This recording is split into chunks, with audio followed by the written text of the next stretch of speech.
Hi good morning. இன்றைக்கி நம்மளோட daily vlog தான் பார்க்க போகிறீங்க. இன்றைக்கி நான் மார்னிங் பிரேக்ஃபாஸ்ட் என்ன பண்ணுன்றது தான் உங்ககிட்ட ஷேர் பண்ண போகிறேன்.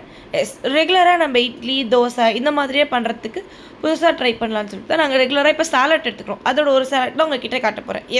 இதில் வந்து ஒரு பவுலில் வந்து குக்கும்பர் ஆட் பண்ணிட்டு ஓவர் நைட் நான் வந்து பச்சைப்பயிர் வந்து சோக் பண்ணி வச்சுருந்தேன், அதுவும் ஆட் பண்ணிக்கிறேன். அது கூட ஸ்வீட் கார்ன், இது கூட வந்து பன்னீர் ஆட் பண்ணிக்கிறேன். ஆக்சுவலி ரெகுலராக நம்ம வந்து ப்ரோட்டீன்ஸ் எடுத்துக்கணும், அதனால் ஒரு நாள் ஒரு ப்ரோட்டீன் எடுத்துக்கிறதுக்காக இன்றைக்கி நான் வந்து பன்னீர் ஆட் பண்ணிக்கிறேன். இதை நம்ம வந்து ஒரு தாளிப்பு கரண்டியில் போட்டு ஃப்ரை பண்ணி எடுத்துக்கலாம்.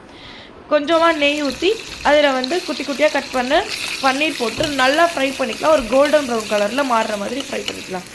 இது கூடயே நம்ம வந்து என்ன ஆட் பண்ண போகிறோம் அப்படின்னா கர்ட் ஆட் பண்ண போகிறோம். இது நான் வந்து இந்த தயிரை வந்து எங்கள் வீட்லேயே துவைச்ச தயிர். ஆனால் நான் என்ன பண்ணேன் அப்படின்னா இது வீடியோ எடுக்கலான்னு நினச்சி வீடியோ ஆன் பண்ணவே மறந்துட்டேன். இல்லை நான் என்ன ஆட் பண்ணியிருக்கேன் அப்படின்னா உப்பும் பெப்பரும் நான் இது கூட சேர்த்து ஆட் பண்ணிவிட்டு தயிர் கூட நல்லா மிக்ஸ் பண்ணிக்கிட்டேன். அண்ட் இது கூட ஒரு ட்ரிங்க் குடிக்கலாமா, அதுக்காக ஆம்லா ஜூஸ் நான் ரெடி பண்ணியிருக்கேன். இது கூட ஆம்லா, கறி லீஃப், சீரகம், கொஞ்சோண்டு தயிர் இதை போட்டு நல்லா கிரைண்ட் பண்ணிவிட்டு இதை வந்து ஃபில்டர் பண்ணிக்கிறேன். ஆக்சுவலி இது ஃபில்டர் பண்ணாமல் தான் குடிக்கணும், ஆனால் எங்கள் வீட்டில் இருக்கவங்களுக்கு ஃபில்டர் பண்ணால் தான் இது பிடிக்கும், அதனால ஃபில்டர் பண்ணிக்கிறேன். ஆக்சுவலி இந்த சாலட் பார்த்தீங்கன்னா பர் பர்சனுக்காக மட்டும்தான் நான் ரெடி பண்ணியிருக்கேன். ஆனால் என் ஹஸ்பண்ட்காக தான் ரெடி பண்ணியிருக்கேன், ஜூஸ் எனக்காக.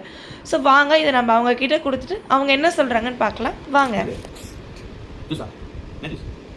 ஆம்லா, கறி லீஃப், மிளகு, ஜீரகம் போட்டு ஒரு ஜூஸ். ஆம்லா, கறி லீஃப், மிளகு, ஜீரகம், salad, morning breakfast by wife. Juice. ரொம்ப கசப்பா. Thanks for watching.